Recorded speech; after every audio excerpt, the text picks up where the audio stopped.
जी sir. जी, तो 800 pound at least एक स्पेशल फीड बनानी है। और स्पेशल फीड क्या है? Mixture of corn and soybean meal. आपको कॉर्न का भी आइडिया होगा और कुछ लोगों को सोयाबीन का भी आइडिया होगा। हम ये समझ लेते हैं कि कॉर्न और सोयाबीन से दोनों को मिक्स करके एक स्पेशल फीड हमने बनानी। और ये उसकी कंपोजिशन, इस कंपोजिशन को देखते हुए हमने मिक्सचर बनाना है, mixture of corn and soybean meal. तो कंपोजिशन क्या है? कॉर्न ये प्रोटीन है, फाइबर। इसको रीड कैसे करेंगे? 0.09 पाउंड कॉर्न पर pound of feed stuff.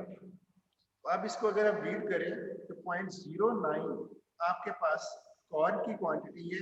1 pound, ये ठहरे देखिए, देखना पड़ेगा इसको। मैं जरा मॉडल देख लूं।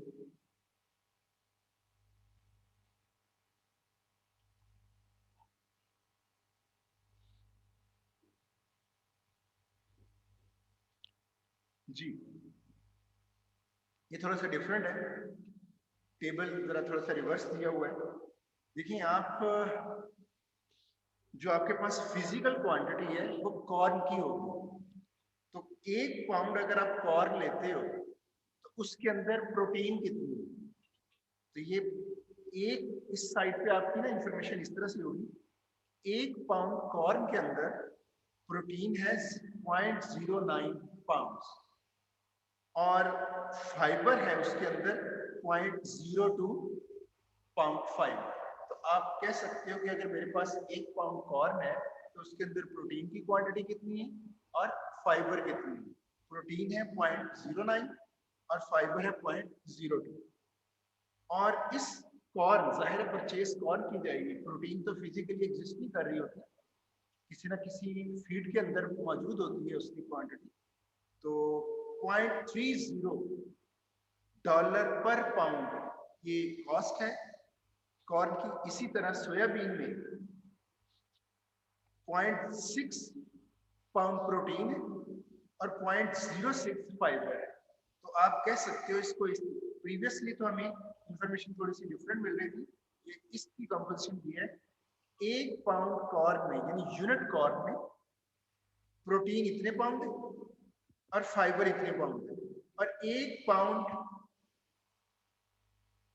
कॉर्न जो है वो 0.30 डॉलर हो।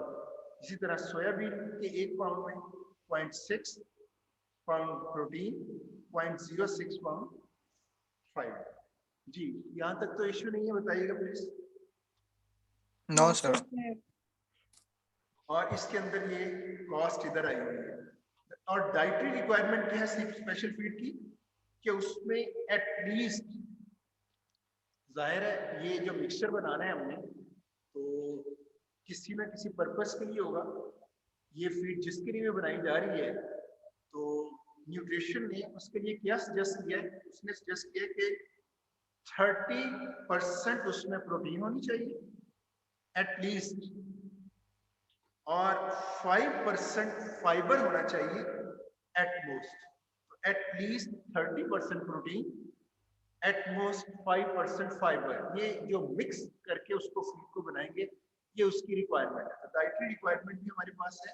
इसकी स्पेशल फीड, जो स्पेशल फीड है, is a mixture of soybean and corn.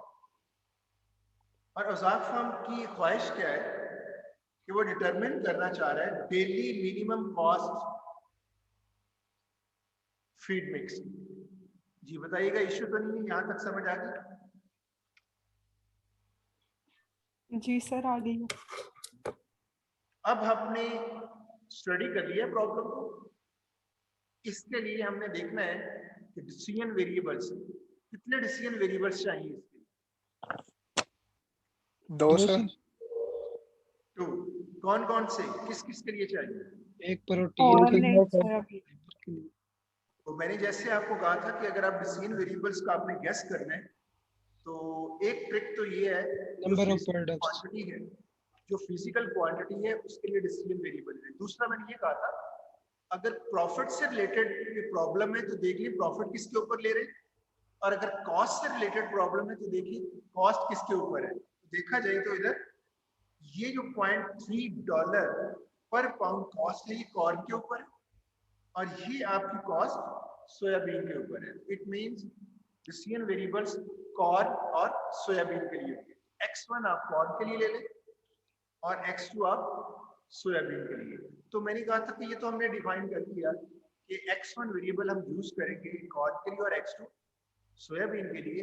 Unit क्या होगा? ये वाला यूनिट 800 की पाउंड इससे बोलते हैं, ये जो LB लिखा हुआ है। पाउंड को ये आई थिंक यूके स्टैंडर्ड है, यूनाइटेड किंगडम। Okay sir. अच्छा, अब जो पाउंड है वो इसकी यूनिट होगी क्योंकि x1 के अंदर कुछ ना कुछ स्टोर होना है, और आपने आपका ऑब्जेक्टिव ये है कि आपने फीड मिक्स की कॉस्ट लेनी है। तो फीड मिक्स ज़ाहिर है कॉर्न एक वेरिएबल अगर x1 लिया है तो x1 के अंदर 2 है तो वो 2 पाउंड्स ऑफ कॉर्न डिक्लेयर होगा, और अगर x2 के अंदर 5 है तो इट मींस वो 5 पाउंड्स हैं किसके? सोयाबीन। तो आप सबसे पहले जो डिसीजन वेरिएबल्स हैं ये देखिएगा, ये आपके पास डिसीजन वेरिएबल है x1 pound of corn, x2 pound of soybean. जी clear point? No issue? No, sir. No sir. Next हमारा ऑब्जेक्टिव क्या है? नेक्स्ट स्टेप क्या होगा?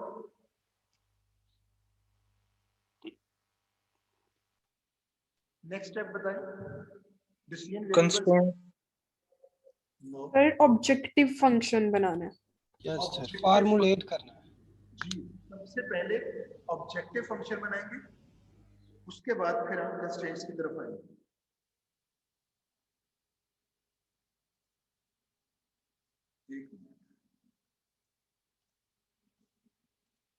जी, आपके पास ऑब्जेक्टिव फंक्शन कहां से बनेगा जरा कोई बताएगा? कौन सी रो या कॉलम है जो आपके लिए ऑब्जेक्टिव फंक्शन के लिए?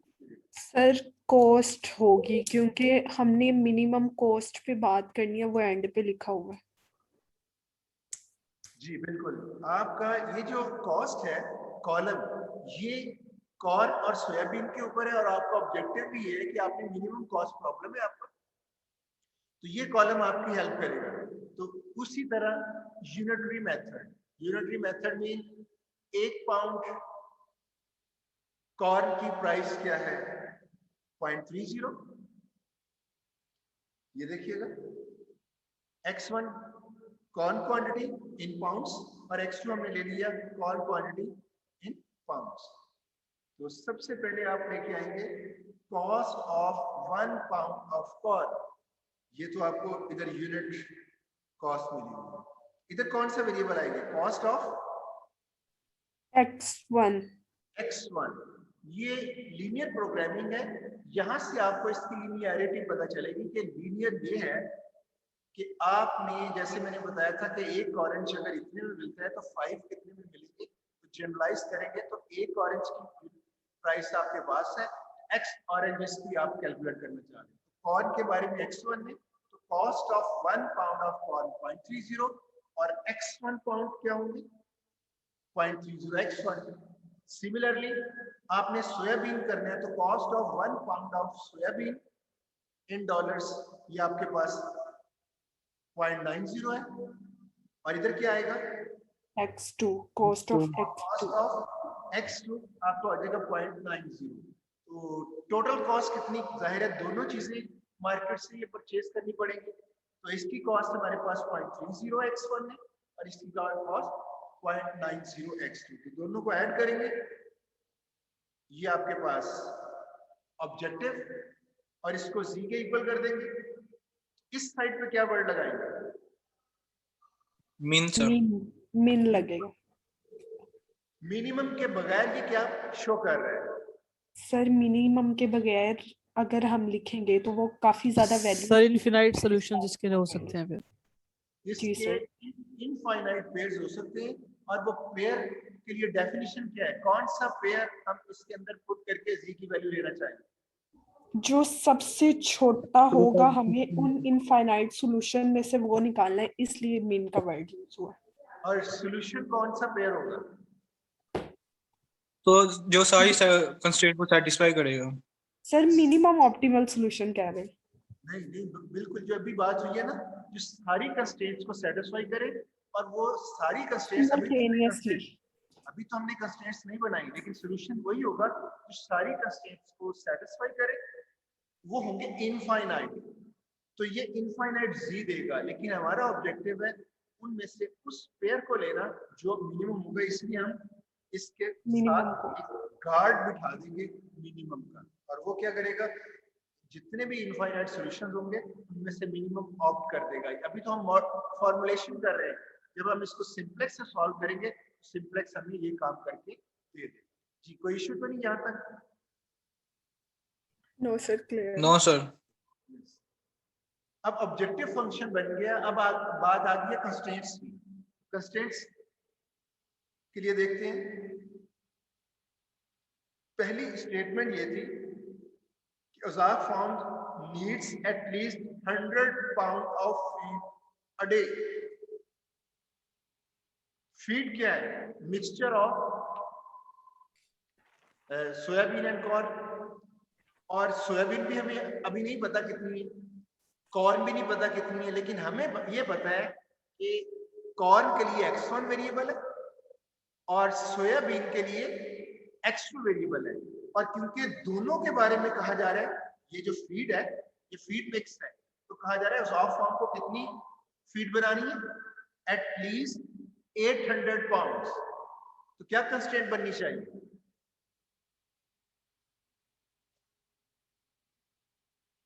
थोड़ा सा मैं गेस दे दूं आपको। अगर मैं पूछूं कितनी कॉर्न है, सर इससे एक्सीड नहीं सर, करनी चाहिए, equal। इससे कम कम ही रहे। एक 1 बाय 1 बात करें। आप इधर से भी आवाज में इको है, जी बताइएगा दोबारा से। सर जो 800 दी गई है ना, इससे ज्यादा ना हो, इतनी हो, इससे कम ही हो, इससे ज्यादा ना हो। नहीं वो तो हम पर डे के लिहाज से सर। नहीं, मैं बात करना चाह रहा हूँ, वो तो हम राइट हैंड साइड पे लगा देंगे ना 800 inequality. x1 plus sir x1 plus x2 जो फीड छोटा है बराबर है 800 के। Less than equal to x1 plus x2 क्यों किया आपने? जी sir, x1 plus x2 less than equal to 800। Less x1 plus x कैसे गेस किया? सर क्योंकि इन दोनों का सम, इन दोनों की फीड पर डे 800 LB से ज्यादा नहीं होनी चाहिए, क्योंकि नहीं फार्म सर, की डिमांड है ये।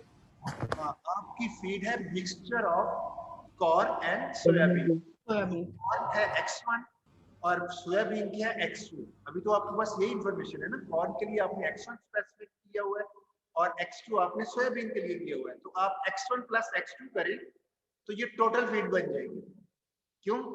कॉर्न अननोन अभी क्वांटिटी है x1, सोयाबीन भी अननोन है, अभी नहीं पता x2, तो दोनों का मिक्सचर, दोनों को ऐड करें तो आपकी फीड बनेगी। दोनों को ऐड इसी सूरत में किया जा सकता है x1 प्लस x2। और आपने कहा एटलीस्ट, वो जो बनाना चाह रहे हैं 800 पाउंड्स, तो उसके लिए आपने कहा था less than equal to. Less than equal to आना तो बताइएगा। एटलीस्ट का मतलब होता है कम अस कम। तो कम अस कम मीन ज्यादा भी हो सकता, इतनी हो या इससे ज्यादा हो, यही मीनिंग बनेगी ना। जी सर, यही कंडीशन बनेगी। तो उसके लिए ग्रेटर देन साइन आएगा। क्यों? लेफ्ट हैंड साइड ये इक्वल होगी 800 के, या लेफ्ट हैंड साइड इससे ज्यादा होगी, तो एटलीस्ट की डेफिनेशन पूरी हो जाती है। और जहां पे एट मोस्ट आए वहां पे लेस देन आए। जी ये पॉइंट क्लियर? जी सर क्लियर है, ऐसे कंफ्यूजन होगी। तो एक कंस्ट्रेंट तो हमारे पास ये आ गई। नेक्स्ट कंस्ट्रेंट के बारे में हम देखते हैं। ये प्रोटीन रिक्वायरमेंट होगी कि प्रोटीन कितनी होनी चाहिए। एक कॉर्न के अंदर प्रोटीन कितनी है ये देखें। हम असल में ये कंस्ट्रेंट, मैंने कहा था ना आपसे कि ये आर्टिस्टिक वर्क है कि आपने खुद देखना है कि आपके पास आपने रो से इंफॉर्मेशन उठानी है या कॉलम से उठानी है। तो प्रीवियस लेक्चर में हमने रॉ मटेरियल M1 रो को लिया था और रॉ मटेरियल M2 सेकंड को लिया था। अभी मुझे ये बताएं हमें कैसे पता चलेगा कि हमने कॉलम से इंफॉर्मेशन कंडीशन बनानी है या रो से। हम अपनी स्टेटमेंट पे वापस आए, जरा स्टेटमेंट देखिएगा, ये देखिए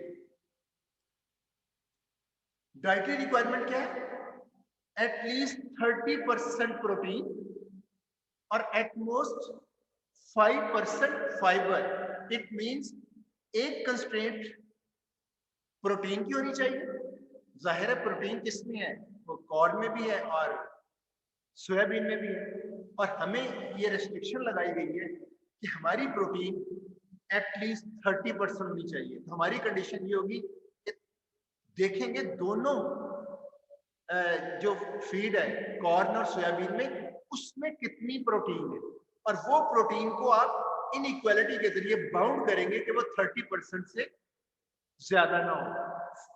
फर्क पता चला कि कॉलम में इंफॉर्मेशन क्यों ली जा रही है, बताइएगा। सर एक बार रिवाइज कर दे फिर से। Yes sir. सर ये प्रॉब्लम ना पिछली प्रॉब्लम से कंफ्यूज कर रहा, हाँ नहीं, वो अच्छे से क्लियर हो गया। कंफ्यूज ये है कि आपने कंडीशन देखनी है और वो आपको स्टेटमेंट बताएगी ना। उसमें ये था, मैं जरा उसको भी रिवाइज कर लेते हैं। उसमें ये था कि अवेलेबिलिटी M1 की 24 थी और यूजेज बताई गई थी, उसका एक फॉर्मूला था। इसी तरह M2 की अवेलेबिलिटी थी और यूसेज थी। तो कंडीशन बताए किस पे लगनी थी, अवेलेबिलिटी और यूसेज का टेस्ट ही लगना था ना, बताइएगा।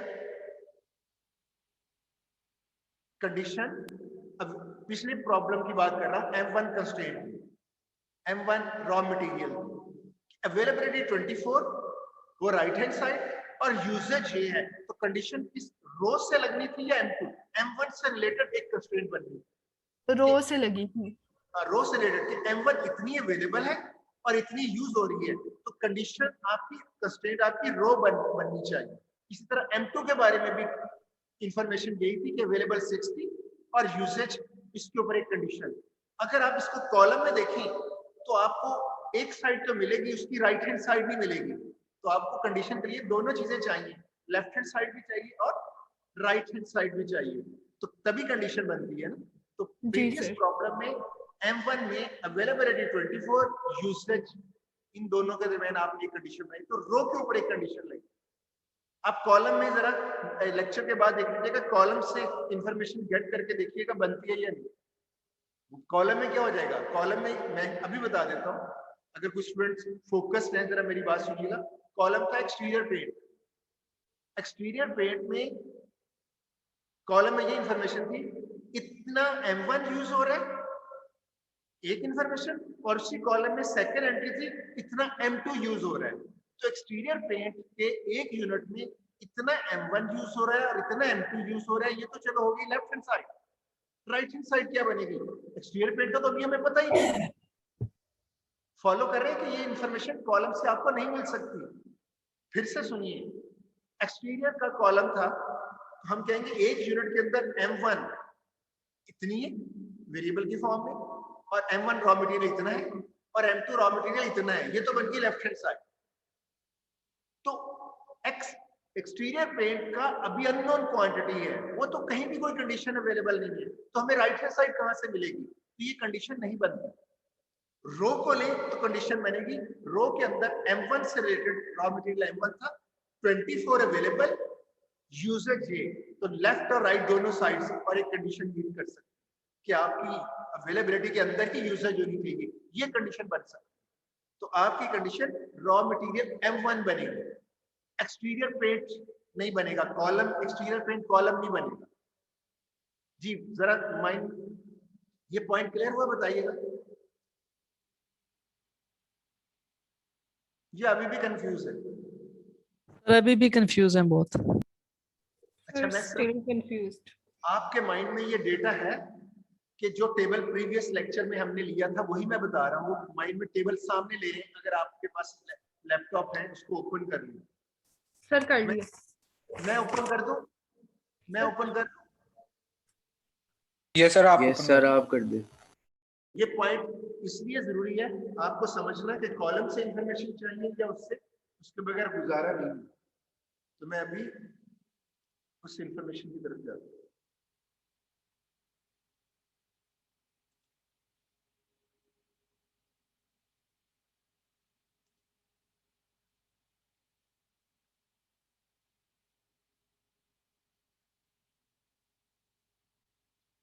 जी ये देखिए सबके लिए विजिबल है। जी सर विजिबल है। अब मुझे जी ये सर। देखिए, ये चीज तो सीधी सीधी ऑब्जेक्टिव है, इसका तो कंडीशन के साथ कोई ताल्लुक नहीं। यस करते जाइएगा, मैंने कहा यस करते जाइएगा। Yes sir. अच्छा अब यस सर। मैं जरा कॉलम की इंफॉर्मेशन से देखना चाह रहा हूं कि कोई कंडीशन कॉलम में बनती है या नहीं। 1 टन एक्सटीरियर में कितना M1 है 6 और 1 टन एक्सटीरियर yes, में sir. कितना M2 है 1 टन। तो कॉलम में Yes, तो sir. इंफॉर्मेशन दी है, इसके 1 टन में 6 और दूसरे टन यानी 1 टन में 6, ये कौन सा exterior paint. Yes, mind sir. रखिएगा, कंस्ट्रेंट इस तरह से बनने की कोशिश करेगी। एक्सटीरियर के 1 टन में अमाउंट ऑफ M1 कितनी होगी 6 और X1 एक्सटीरियर पेंट में कितना रॉ मटेरियल M1 होगा 6X1। Yes, sir. Yes sir. इसको किस पॉइंट पर ले आऊं, 1 टन एक्सटीरियर पेंट में M2 कितना है 1 टन। 1 टन। X टन्स में क्या होगा X1, इन दोनों को ऐड कर देते हैं हम 6X1 प्लस X2। ये तो होगी लेफ्ट हैंड साइड। और ये कौन सी है, ये जो टोटल है, ये टोटल किस चीज का है, टोटल किसका है 6X1 प्लस X2। ये टोटल कौन सा है, एक्सटीरियर पेंट का है, एक्सटीरियर कॉलम लिया। तो आप कह रहे हैं इतना एक्सटीरियर पेंट है, ये तो लेफ्ट हैंड साइड बन गई। राइट हैंड साइड के पास पूरे डेटा में कोई आपके पास इंफॉर्मेशन है रिलेटेड टू एक्सटीरियर पेंट, जरा बताइए। नो सर, इंटीरियर पेंट का कॉलम है वो, है ही नहीं इंफॉर्मेशन। इट मींस ये कॉलम से कोई कंस्ट्रेंट कंडीशन बन ही नहीं सकती। ऐसे ही कॉमन सेंस बता रही है ये नहीं बन सकती। बताइएगा यहां तक समझ आई इस पॉइंट की। सर Yes, आ sir. गई, काफी हद तक आ गई है। काफी हद तक। अब आप इसको देखें 4X1 और 2X2, ये तो आपके पास है इंटीरियर पेंट। तो बताएं राइट हैंड साइड पे क्या होगी, इंटीरियर पेंट तो आपने फाइंड आउट करना है। आपके पास कोई ऐसी पूरे इंफॉर्मेशन को रीड कर ले कि कहीं भी एक्सटीरियर पेंट के अंदर कोई कांस्टेंट इंफॉर्मेशन हो 2 3 4 5 6 7 है या नहीं, बताएं। एक्सटीरियर पेंट के बारे में या इंटीरियर पेंट के बारे में कोई कांस्टेंट क्वांटिटी है इधर? No sir. No no sir. तो इट मींस ये कॉलम में जो इंफॉर्मेशन है वो हमारे लिए यूजलेस है। क्यों? उससे कोई इंफॉर्मेशन एक्सट्रैक्ट नहीं होती, कोई कंडीशन बनती नहीं है। अब आ जाए रो की तरफ, दोनों चीजें चेक कर लें। ये क्या है M1 रो, देखिए दोनों चीजें हैं अवेलेबल। M1 24 और हम प्रीवियस लेक्चर में कर चुके हैं, दोबारा डिटेल में नहीं जाते। ये अवेलेबल M1 और ये यूसेज ऑफ M1, और आपकी यूसेज कभी भी अवेलेबिलिटी से ऊपर नहीं होनी चाहिए। तो this side less than equal to 24 sensible condition बनती है। बताइए फॉलो किया इसको? जी सर, Yes, रो का क्लियर है अच्छे से। और इसी तरह तो आपने रोब से इंफॉर्मेशन उठानी है, ये कॉलम से आपकी पूरी स्टडी बता देगी। तो मेरे ख्याल में समझ आ गई इस प्रॉब्लम। सर रो वाली बात बिल्कुल सही समझ आ गई कि कंडीशन सेटिस्फाई हो रही है, लेकिन ये कॉलम वाली बात कंफ्यूज करती है। कॉलम वाली समझ इसलिए नहीं आ रही कि कॉलम में कोई इंफॉर्मेशन एग्जिस्ट कर ही नहीं रही। अगर नहीं समझ आ रही इट मींस कोई इंफॉर्मेशन एग्जिस्ट कर ही नहीं रही। Okay sir. अगर रो की फिर भी मैं, अगर आप गौर से इसको सोचें, कुछ ना कुछ इंफॉर्मेशन है, लेकिन वो ये जरूर बता देगी ये कंडीशन नहीं बन सकती। वो ये थी आपने यूनिट ले रहे हैं ना इसकी, कि एक यूनिट के अंदर कितना मटेरियल M1 है और कितना मटेरियल M2 है, तो उसको वेरिएबल की फॉर्म में x1 x2 की फॉर्म में कुछ ना कुछ तो बनाया जा सकता है। तो आपकी लेफ्ट साइड तो कुछ ना कुछ बनेगी, लेकिन राइट साइड पे उसकी एक्सटीरियर पेंट की कोई कांस्टेंट अमाउंट चाहिए। तो आप कॉमन सेंस से जब आपने कहा ना कुछ समझ नहीं आ रही, इट मींस उधर से कोई कंडीशन बन ही नहीं पा रही। जरा गौर कीजिएगा इसको, मैं आपके लिए छोड़ता हूँ ये problem question, right? Okay sir.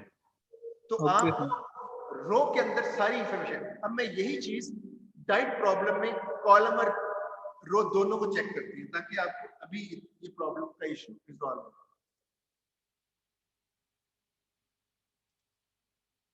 जरा इधर देखिएगा, आपके पास माइंड में रखिएगा डेटा क्या है। डेटा है, मैं अगर इसको ऐसा मैं रो में भी रीड करता हूँ और कॉलम में भी रीड करता हूँ, दोनों को देखेंगे कौन सी सेंसिबल कंडीशन है, आप ही बताएंगे, फिर मैं आप ही के पॉइंट को पिक करूंगा। जी रेडी है आप? जी सर। तो माइंड में रखिएगा वेरिएबल से कॉर्न और सोयाबीन, तो यूनिट इन्हीं फिजिकल क्वांटिटी की ली जाएगी। तो मैं इसको रो वाइज करने लगूंगा। 1 पाउंड कॉर्न के अंदर कितनी प्रोटीन है? 0.09 कितनी फाइबर है? 0.02 तो इतनी आपके पास कॉर्न है, सॉरी प्रोटीन है, और इतनी फाइबर है। ये प्रोटीन और फाइबर दोनों मिलके, कॉर्न के अंदर फाइबर इतनी है और प्रोटीन इतनी है। ये इंफॉर्मेशन आपको रो में मिल रही है, माइंड में रखिएगा। दूसरी कंडीशन क्या कह रही है? सोयाबीन के अंदर प्रोटीन इतनी है और फाइबर इतनी है। ये चीज क्लियर हो गई? Yes sir.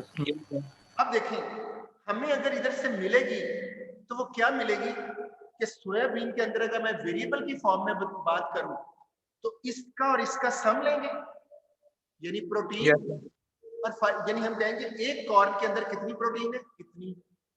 x1 कॉर्न के अंदर कितनी प्रोटीन होगी, वो आपकी बन जाएगी 0.09 x1। और इसके लिए हम क्या करेंगे, 1 पाउंड के अंदर 0.02 फाइबर और x1 पाउंड के अंदर कितनी फाइबर होगी, 0.02 x। तो दोनों को ऐड करें, 0.09 x1 प्लस 0.02 x2। ये टोटल क्या होगा जरा बताएं? फीड होगा कॉर्न का। ये कॉर्न के से रिलेटेड इंफॉर्मेशन। अब राइट हैंड साइड पे हमें ये होगी, देखिए 1 पाउंड कॉर्न के अंदर इतनी प्रोटीन, x1 कॉर्न के अंदर। तो आपको ये बता रहा है कि x1, ये जो 0.09 x1 है, ये क्या चीज है? ये x1 पाउंड कॉर्न के अंदर टोटल प्रोटीन है, और ये x1 कॉर्न के अंदर टोटल फाइबर है। और दोनों अभी भी ये इंफॉर्मेशन ये बता रही है कि कॉर्न के अंदर कितनी फाइबर और इतनी प्रोटीन है। ये इंफॉर्मेशन है रो में। तो मुझे राइट हैंड साइड पे क्या चाहिए? राइट हैंड साइड पे मेरे पास कोई इंफॉर्मेशन नहीं है। क्यों? आप देखोगे कैसे?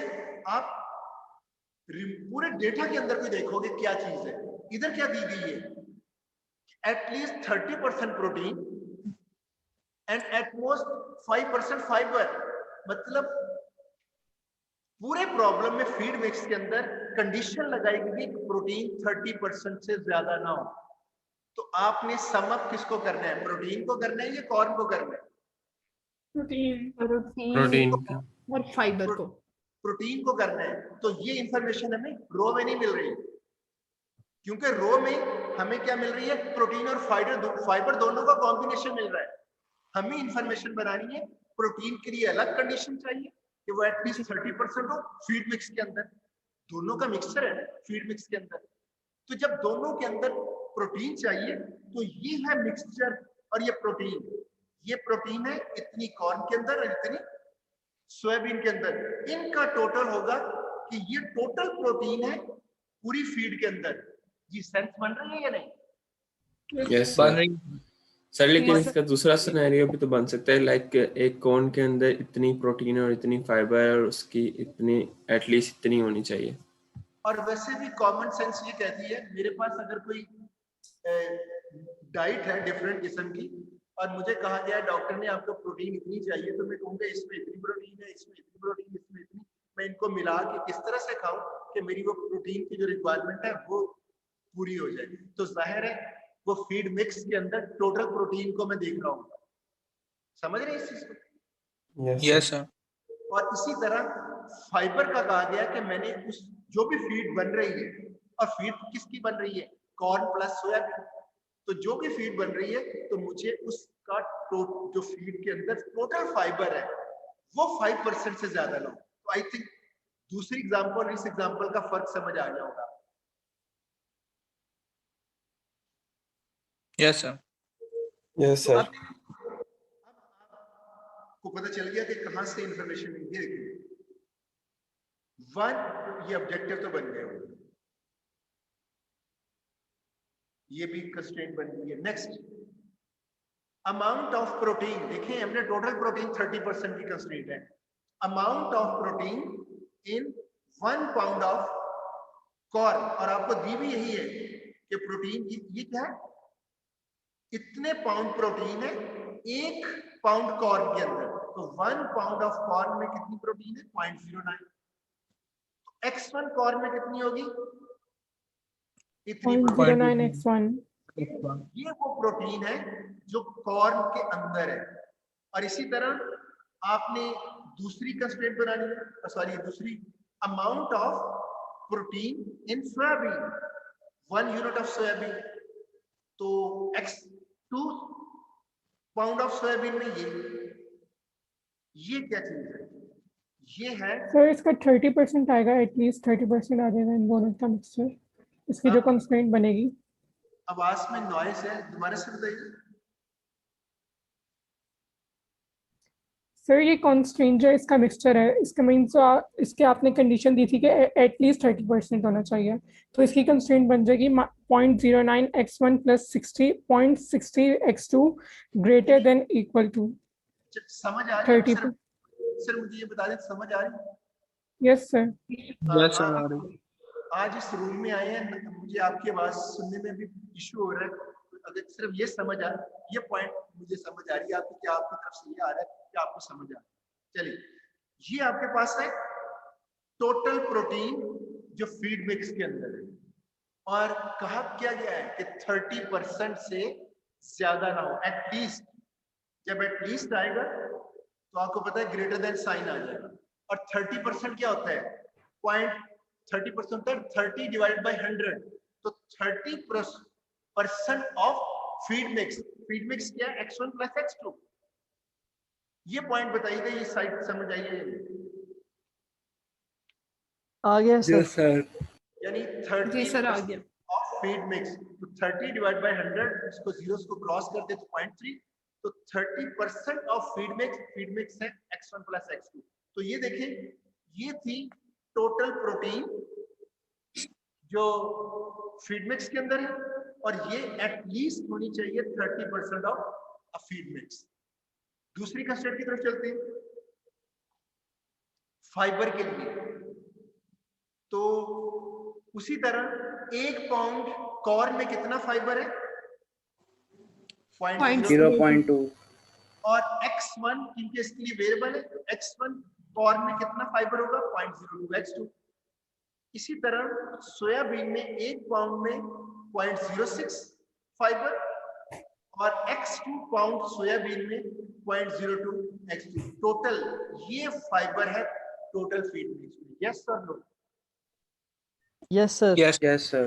सिर्फ यस का वर्ड मुझे ज्यादा, मैं उसको समझ पा रहा हूँ, बाकी इको में प्रॉब्लम है।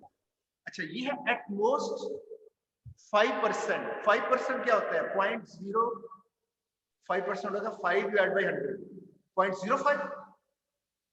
Yes sir. और 0.05 of x1 plus x2। Yes sir. और एट मोस्ट में क्या, less than less than equal sir. well, less than equal to. I think clear हो गया पॉइंट, राइट? जी सर, हो गया। Yes, sir. Yes, sir. तो आप देखिएगा इम्प्लिसिट कंस्ट्रेंट क्या होगी। ये बड़ा $1 मिलियन क्वेश्चन, $1 मिलियन कह दिया मैंने, क्यों बताएगा? Sir x1, x2 greater than equal to 0. आपका गुड नेम? रियाज अहमद। रियाज, जबरदस्त। हालांकि सिंपल सा क्वेश्चन था, मैं एक्सपेक्ट कर रहा था कि सारे ये आंसर देंगे, तो रियाज ने ये आंसर दिया। इम्प्लिसिट कंस्ट्रेंट होती है कि जो वेरिएबल्स आप यूज कर रहे हैं और लीनियर प्रोग्रामिंग की रिक्वायरमेंट है वो कभी भी नेगेटिव नहीं हो सकती, उनकी वैल्यूज पॉजिटिव होंगी, वो प्रोडक्ट्स होंगी, प्रोडक्ट कभी भी नेगेटिव नहीं होती। तो इम्प्लिसिट कंस्ट्रेंट है, 2 ही वेरिएबल है जी। सबको क्लियर है पॉइंट? बताइएगा। Yes, sir. Yes sir. Model की तरफ आ जाते हैं। ये ऑब्जेक्टिव बनाया था आपने, ये कॉस्ट था, मिनिमम कॉस्ट, और ये था कि आपकी फीड मिक्स एटलीस्ट 800 पाउंड्स होनी चाहिए थी, जो सबसे पहले हमने बनाई। ये प्रोटीन से रिलेटेड कंस्ट्रेंट और ये फाइबर से रिलेटेड और ये इम्प्लिसिट। आई थिंक प्रॉब्लम समझ आ गया होगा। Yes, sir. लेकिन अभी भी एक इश्यू है, क्या मॉडल कंप्लीट हो गया या अभी भी कुछ अननेचुरल सी चीज नजर आ रही है आपको? इसको सर राइट साइड पे जो x1 plus x2 है ब्रैकेट में, ये वाला राइट हैंड साइड पे क्या होना चाहिए? कांस्टेंट। कांस्टेंट। जी तो सर, राइट मेरी हैंड सॉल्व होता साइड है। पे कांस्टेंट चाहिए। इसका मतलब है जस्ट सिंप्लीफिकेशन रिक्वायर्ड है, लेफ्ट राइट साइड पे चीजों को लेके जाने की। जैसे इक्वल में आप करते हो, इनइक्वालिटी में भी कर सकते हो। जरा देखते हैं। इसका मतलब ये हुआ जो अभी आपने कहा, इसका मतलब है आपके मॉडल में अगर ये फॉर्म आ जाती है कंडीशंस की फॉर्म में, कंस्ट्रेंट्स की फॉर्म में, तो इसको रेगुलराइज करना है जी। मैं इसको ऐसे लिख सकता हूं, 0.3 को मल्टीप्लाई कर दिया, Yes, नो sir. इशू। और अब मैंने क्या करना है, x1 एक साइड पे लेके जानी है और x2 दूसरी साइड पे लेके जानी है। सॉरी, दोनों एक साइड पे लेके जानी है। तो मैंने डिसीजन क्या लिया, इस साइड को इधर लेके आ रहा हूं। अभी बता दूंगा क्यों लेके आ रहा हूं। ये 0.3x1 है, x1 से रिलेटेड इसको इधर से उठा के लेके आए तो माइनस हो गया। ये 0.3x2 है ये, और इसको इधर से उठा के लेके आए तो ये हो गया। इस साइड पे क्या रह गया, 0। इनको सिंप्लीफाई किया, 0.21 माइनस 0.3x2। मैंने इन दोनों को इधर लेके आया हूं और इनको इधर नहीं लेके आया। रीजन क्या था, क्यों ऐसे किया मैंने? कोई बताएगा? सर ये अब लेस देन इक्वल टू हो गया, पहले जो सिंपलेक्स मेथड नहीं लगना था। आई थिंक इसके लिए पहले एम टेक्निक हम यूज कर सकते थे, अब इसके लिए इजी सिंपल वे यूज होगा। सर एक x1 और एक x2 बनाने के लिए। तो वैसे इधर जो रीजन मैंने लिया वो ये है, आपका जो आपकी कंस्ट्रेंट बनेगी ना x1 x2, तो पहला वेरिएबल होता है x1। मैंने कोशिश की है वो नेगेटिव ना आए, लिखते हुए अजीब सा लगता है, और कोई रीजन नहीं। तो दूसरा ये भी हो सकता है, अगर दूसरी सारी कंस्ट्रेंट्स लेस देन निकली तो मुझे इसको लेस देन बनाने में ज्यादा बेहतर है, ताकि सिंपल सिंप्लेक्स मेथड यूज हो। ये भी रीजन हो सकती है। लेकिन इधर मेरी इंटेंशन ये थी कि मैं अगर ये 0.3 लार्ज अमाउंट है, ये स्मॉल है, अगर मैं इसको इधर लेके जाता तो 0.09 माइनस 0.3, तो डिफरेंस माइनस में आना था। x1 पहले नेगेटिव लिखा हुआ ऑड सा लगता है। कोई इशू तो नहीं है, चल जाएगी स्टेटमेंट? जी सर, क्लियर है। ये आपकी एक कंस्ट्रेंट बन गई। ये देखें, यहाँ पे नेगेटिव लगा हुआ बुरा लगता है, और दूसरी ये कंस्ट्रेंट भी लेस देन आ गई, तो लेस देन का भी फोकस ज़हन में हो सकता है। नेक्स्ट लेके आते हैं ये वाली, 0.02 को मल्टीप्लाई कर देंगे,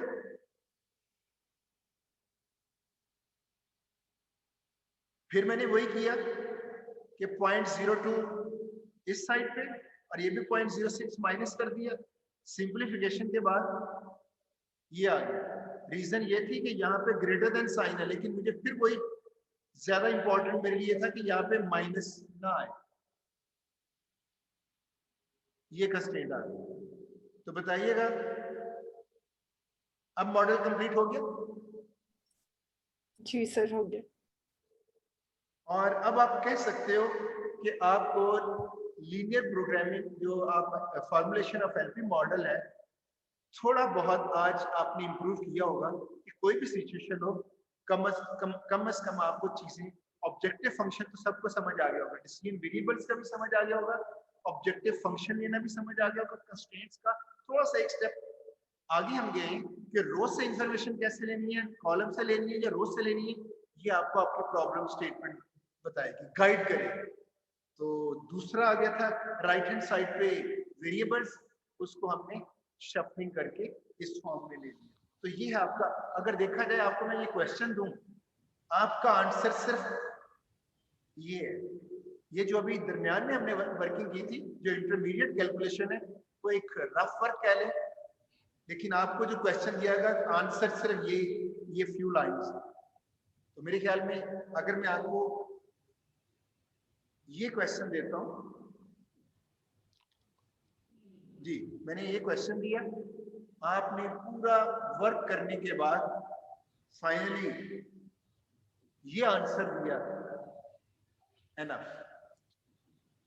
समझ आ गई? Yes sir. अच्छा, अभी हमारे पास 15 मिनट्स हैं। एक मॉडल और कर लें तो मेरे ख्याल में ज्यादा कॉन्फिडेंट हो जाएंगे। स्टार्ट करें प्लीज। Yes sir. गुड।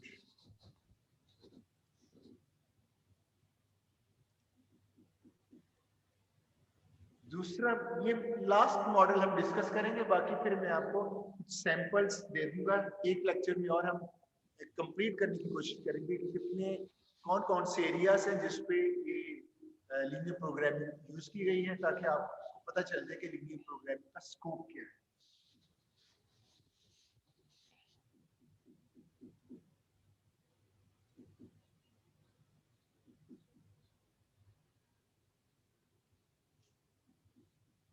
इसको प्रोडक्शन प्रॉब्लम भी कहते हैं और एलोकेशन भी मैंने यूज किया होगा। ये देखिए वही स्टेप्स हैं। जरा इस प्रॉब्लम को स्टडी करते हैं। ये भी इंडस्ट्रियल प्रॉब्लम है, मैन्युफैक्चरिंग से related.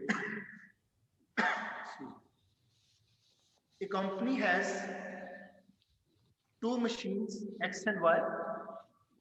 X is designed to manufacture 5-ounce bottles.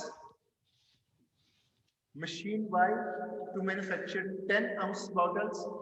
5-ounce bottles और 10-ounce bottles को इस तरह से इंटरसेक्ट करें जैसे एक पेप्सी की बोतल है, एक पेप्सी की बोतल 1/2 लीटर है और एक 1 लीटर।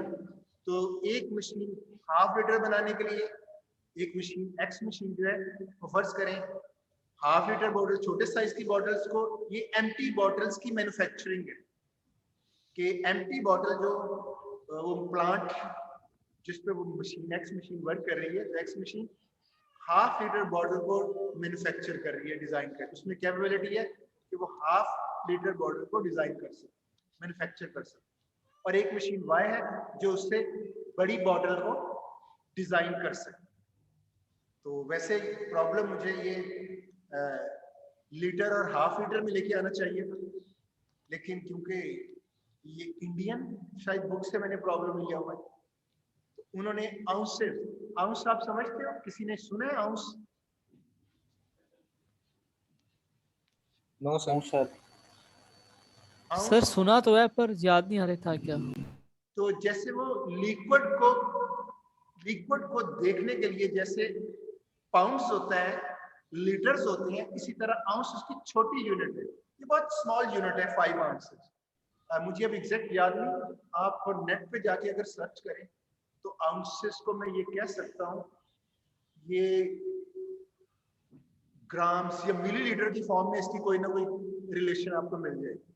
तो बहरहाल आपने इस लेवल पे ये समझना है कि 5 आउंस एक साइज है बॉटल का, जैसे हाफ लीटर है वो साइज है, इसी तरह 5 आउंस एक बॉटल है, बहुत स्मॉल। और मेरे ख्याल में मुझे, वैसे तो मैंने ये एग्जांपल बना ली है, बनाने के बाद मुझे अब गेस हुआ ये 5 आउंस और 10 आउंस की एग्जांपल किसने दी और क्यों दी। और ये मेरे ख्याल में अब आप सब मैच्योर है तो आपको बताने में हर्ज नहीं, लेकिन मैंने अभी गेस किया है, तो मैं फ्यूचर में इस एग्जांपल को मुस्लिम टच दे दूंगा। तो ये मुस्लिम टच नहीं है, आई थिंक ये विस्की या इस तरह की वो छोटी छोटी साइज की बॉटल्स होती है, ये उसके लिए बनाई गई, तो इसको हम मुस्लिम टच दे दें। चलिए अभी आपको समझ आ गया 5 आउंस क्या है। अभी तो मैं इसको चेंज नहीं कर सकता। ठीक है सर। तो एक्स मशीन 5 आउंस बॉटल के लिए एक स्पेसिफिक है उसको मैन्युफैक्चर करने के लिए, और जो वाई मशीन है वो 10 आउंस बॉटल्स, एम्प्टी बॉटल्स अभी आप कहें। एक और साथ कंडीशन है, however each machine can be used to manufacture both type of bottle with some loss of efficiency। इसका मतलब ये है एक्स मशीन परफेक्ट वे में अच्छी परफॉर्मेंस के साथ 5 आउंस बॉटल को डिजाइन करती है, मैन्युफैक्चर करती है, लेकिन वो दूसरी बॉटल को भी मैन्युफैक्चर कर सकती है, उसको भी डिजाइन कर सकती है। डिजाइन तो मैन्युफैक्चरिंग का वर्ड ज्यादा सूटेबल, लेकिन उसमें कुछ एफिशिएंसी इशू हो जाएगा। मतलब ये मैं थोड़ी देर में बता दूंगा। एक्स मशीन स्पेसिफिकली 5 आउंस के लिए परफेक्ट वर्क करती है, लेकिन वो दूसरी बॉटल को भी मैन्युफैक्चर कर सकती है, लेकिन सम लॉस ऑफ एफिशिएंसी। वो एफिशिएंसी अभी देख रहे थे जब वाई मशीन को बताऊंगा। वाई मशीन स्पेसिफिक बनी है 10 आउंसेस के लिए, लेकिन वो 5 आउंसेस को भी मैन्युफैक्चर कर सकती है, लेकिन उसमें कुछ एफिशिएंसी इशू आएगा। क्या आएगा जरा देखिए। एक्स मशीन 5 आउंस को भी बना सकती है, 10 आउंसेस को भी बना सकती है, लेकिन वाई मशीन भी 5 आउंसेस को बना सकती है, 10 आउंसेस को भी। अब कंपैरिजन करें, एक्स मशीन 5 आउंस को अगर बना रही है और वाई मशीन भी 5 आउंसेस बॉटल्स को बना रही है, तो कौन सी मशीन ज्यादा एफिशिएंट वे में 5 आउंसेस को प्रोड्यूस करेगी? एक्स X1 जी सर, एक्स करेगी। एक्स मशीन, क्योंकि वो बनी ही 5 आउंस के लिए, लेकिन यस वो सर। 10 आउंसेस के लिए कर सकती है। लेकिन अगर दोनों का कंपैरिजन करें, एक बॉटल दोनों पे बनाए, तो time wise 5 ounces bottle x machine जल्दी से बनाएगी, और वाई मशीन वो 5 आउंसेस बॉटल्स को थोड़ा सा टाइम लेगी, क्योंकि वो स्पेसिफिकली 10 आउंसेस के लिए बनी। तो जो लॉस ऑफ एफिशिएंसी वो इसके लिए वर्ड यूज किया है। इसी तरह एक्स मशीन 10 आउंसेस वो भी प्रोड्यूस कर सकती है, और वाई मशीन भी 10 आउंसेस प्रोड्यूस कर सकती है। तो 10 आउंसेस एफिशिएंट वे में कौन सी मशीन बनाएगी? वाई। तो बस सिर्फ अब स्टेटमेंट जरा देखिएगा, समझ आ जाएगी। एक्स मशीन 5 आउंसेस डिजाइन करने के लिए बनी है, वाई 10 आउंसेस के लिए, लेकिन each machine can be used to manufacture both types of bottles with some loss of efficiency. लेकिन अगर वो दूसरी मशीन वाली प्रोडक्ट लेगी तो उसमें कुछ एफिशिएंसी इशू आएगा। समझ आ गई? बताइएगा प्लीज। यस सर, आ गई। सर आ गई। इस टेबल के अंदर देखिएगा, एक्स मशीन 5 आउंसेस भी बना सकती है और 10 आउंसेस भी। तो जरा देखिएगा, 1 मिनट के अंदर 80 बॉटल्स 5 आउंस की बन रही है। ये कौन सी मशीन बना रही है? X machine.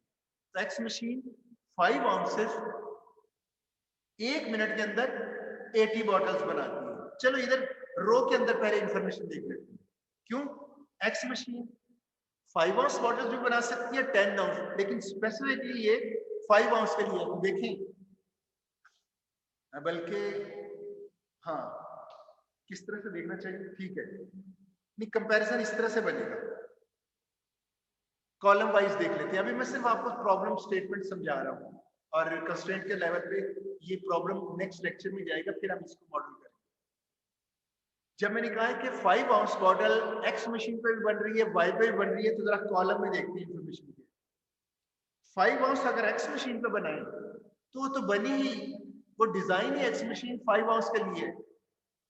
तो 1 मिनट के अंदर 80 बॉटल्स वो प्रोड्यूस कर रही है 5। लेकिन यही 5 आउंस अगर वाई पे बनाए तो एफिशिएंसी इशू आएगा। तो 1 मिनट में कितनी बन रही है? 40। तो आपको नजर आ रहा है वो जो एफिशिएंसी इशू है कि 5 आउंस एक्स मशीन पे 1 मिनट के अंदर 80 बॉटल्स और वाई मशीन पे 1 मिनट के अंदर 40 बॉटल्स। जी नजर आया ये efficiency issue? Yes sir. Yes sir. इसी तरह 10 आउंस ये बनी ही वाई मशीन के लिए है, तो 1 मिनट के अंदर 50 बॉटल्स और 1 मिनट के अंदर एक्स मशीन पर 30 बॉटल। तो देखिए ये 50 बॉटल्स, इसमें ये एफिशिएंट है इसके लिए। ये column information clear? Yes sir. और इसको रो वाइज देखें तो हम कहेंगे कि एक्स मशीन 5 आउंस जो बॉटल्स बनाती है तो वो 1 मिनट में 80 और 10 आउंस 1 मिनट में 30 बनाएगी। ये सिर्फ एक्स मशीन रो से रिलेटेड इंफॉर्मेशन, वो हम बाद में देखेंगे। Yes sir. रो चाहिए या कॉलम चाहिए, बाद में चाहिए। तो वाई मशीन 1 मिनट के अंदर 40 बॉटल्स बना रही है 5 आउंस और यही वाई मशीन 1 मिनट के अंदर 50 बॉटल्स बना रही है 10 आउंस साइज। ये 10 आउंस और 5 आउंस साइज है बॉटल्स। अगली स्टेटमेंट देखिए, machines can be run. Machines mean both machines, X machine और Y machine. Both machines can be run 8 hours a day. अब देखें ऐसे तो नहीं है कि मशीन को 24 घंटे चलाए रखो, मशीन ही खराब हो जाएगी। तो वो एफिशिएंटली जो उनको एक दिन में 8 आवर्स के लिए चलाया जाता है और वो 5 डेज अ वीक वो चलती है। तो ये पूरा प्लान आई थिंक डेली नहीं है, वीकली है, अदरवाइज वीक की इंफॉर्मेशन ना दी जाती। तो इंफॉर्मेशन दी जा रही है कि machines 8 hours a day 5 days a week चलती है। 5 दिन वो वीक में चलेगी, हर रोज 8 आवर्स के लिए वो मशीन रनिंग कंडीशन में। दूसरी स्टेटमेंट क्या कहती है? Profit on 5 ounce water is 20 पैसा। ये देखिए इंडियन एग्जांपल है, इंडियन पैसा। हम भी, ये मेरे ख्याल में ओल्ड वर्जन है बुक का। आप लोगों को पता है कि हमारी स्मॉलेस्ट यूनिट क्या होती थी पहले? आजकल तो रुपी है ना। क्या नहीं सर, इससे पहले पैसा होती थी, शायद पर पैसा होती थी। उस वक्त शायद आप पैदा भी नहीं हुए होंगे। तो पैसा यूनिट होती थी, ये एग्जांपल पैसा से रिलेटेड है। और उस वक्त पैसा की वर्थ होती थी। आजकल तो रुपी 100 रुपीज की वर्थ नहीं होती, उस वक्त पैसा की भी एक वर्थ होती है। तो इसलिए ये कह रहे हैं 5 आउंस बॉटल के अंदर जो के ऊपर जो प्रॉफिट दी जाएगी वो 20 पैसा। पैसे भी कह सकते हैं। अच्छा, इंडियन कभी भी हेजिटेट नहीं करते अपनी मदर लैंग्वेज के लिए। हम अगर इंग्लिश को लेंगे तो हमारा भी ऑथर होता है, वो कहता है 20 पैसास। वो उन्होंने पैसा और हिंदी का ही वर्ड लिया पैसे। तो 5 आउंस बॉटल इज, ये प्रॉफिट है 20 पैसे and on 10 ounce bottle is 30 पैसास कह लें या 30 पैसे। अच्छा ये बताएं, ये जो 5 आउंस बॉटल है, ये खाली बॉटल के ऊपर प्रॉफिट दिया जा रहा है या फिल्ड? जरा बताइएगा, अभी तक कोई गेस हुआ? सर खाली पे सर खाली बोतल। खाली। मेरा भी यही ख्याल था शुरू में, लेकिन आगे जाके मुझे लगा कि ये खाली नहीं, ये फिल्ड है। तो चलें पूरे प्रॉब्लम को देख के मैं और आप डिबेट कर लेंगे। जिसकी स्टेटमेंट में जो स्ट्रॉन्ग स्टेटमेंट होगी उसी से हम वाइंड अप करें, ये फिल्ड है या एम्प्टी बॉटल, राइट? अच्छा देखिए, weekly production of the drink can not exceed 5 lakh ounces, 500,000 ounces. It means वो ड्रिंक भी है जो उनमें फिल करना है।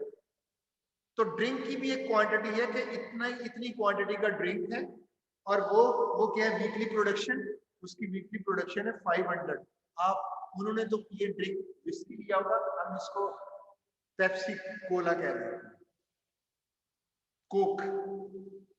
नेक्स्ट, ये ड्रिंक की क्वांटिटी है। Market can absorb 30,000 bottles 5 ounce size. Market demand क्या है? 30, ये पर वीक है, पर वीक। मार्केट में जो सेल होती है मैक्सिमम वो 30,000 बॉटल्स 5 आउंस और 8,000 बॉटल्स 10 आउंस, ये पर वीक है। और कंपनी क्या चाहती है? अपना प्रॉफिट मैक्सिमाइज करना चाहती है, subject to the all production and market constraints. तो प्रोडक्शन तो कंस्ट्रेंट्स हैं, वो बॉटल जो मैन्युफैक्चरिंग हो रही है और ड्रिंक से रिलेटेड वो प्रोडक्शन में आ जाता है। मार्केट डिमांड में आ जाता है कि ये 5 आउंस साइज की जो बॉटल है वो 30,000 और 10 आउंस साइज की जो बॉटल है वो 8,000। आई थिंक पूरे प्रॉब्लम की स्टेटमेंट आपको समझ आ गई। Yes sir. तो यहीं से हम नेक्स्ट लेक्चर में स्टार्ट लेंगे। सिर्फ मुझे इतना बता दें कि इसमें कंस्ट्रेंट रो वाइज लेंगे या कॉलम वाइज लेंगे। 3 मिनट सर कॉलम वाइज लेंगे। कॉलम वाइज ही लेंगे। कौन सा इसके अंदर डेटा है जिसने आपको गाइड किया कि ये कॉलम वाइज लेंगे? सर लास्ट वाले में वो बता रहा है कि ऑब्जर्व कर रहे हैं कि 5 ऑन्स वाली बोतल भी है और 10 ऑन्स वाली बोतल भी है, तो हम कॉलम वाइज लेंगे। अगर रो वाइज लेंगे तो वो सिर्फ एक का ही एक्स का बताएगा या वाई में का बताएगा। और इधर कंडीशन में क्या है? सर इधर हम इसलिए ले रहे हैं क्योंकि जो प्रॉफिट है ना वो उन्होंने इस तरह कहा है कि 5 आउंस बोटल्स इतना देंगी और 10 आउंस बोटल्स इतना देंगी, ये कॉलम वाइज है। अगर वो कहते ना कि आपने क्या करना है, अगर वो रो वाइज डाटा मांगते, उन्होंने डाटा ही कॉलम वाइज मांगा हुआ, इसलिए हम इस तरह कह रहे हैं। मुझे यहाँ तक समझ आता है। चले आप सही कह रहे हैं या गलत, कम से कम आपको एक डायरेक्शन तो मिल गई कि कॉलम भी देखना है और रो भी देखनी है और डेटा से खुद ही गेस कर लेंगे। एक गलत अटेम्प्ट लेंगे, दूसरी सही ऑटोमेटिकली होगी। इतना तो इम्प्रूव किया है ना आप लोगों ने, बताइए। जी सर। Yes sir. मैं दिखा देता हूँ आपको। सर इसको हम रो वाइज नहीं लेंगे, क्या? ये ऑब्जेक्टिव फंक्शन, इसको हम रो वाइज, ये ऑब्जेक्टिव फंक्शन। टाइम कंस्ट्रेंट जरा देखिएगा।